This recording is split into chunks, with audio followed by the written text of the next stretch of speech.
Ja es esmu arī kādu vakaru normāli iedzērs, ja, es pēc kārtīgi laba darba arī esmu nopelnījis arī atpūsties, ja es arī esmu manām iedzērs, ja.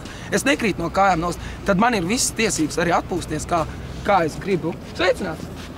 Sveicināts! Kādi jautājumi? Nav. Cigaretes. Cigareti? Ku garšīgi! Un pagalu. Nu, nevajag. Nē, to viņš nebija tā domājis. Gan, jā. Un lieta bija sekojošajām. Mēs vienmēr ņemam jaunu cilvēku. Ko jūs gribējāt? Man interviju pašais.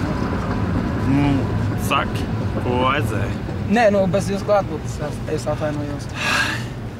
Mēs kā normāli cilvēki. Mēs esam brāļi, Ilmari! Mēs esam brāļi, Ilmari! Un uz to mums atkal jāiedzer!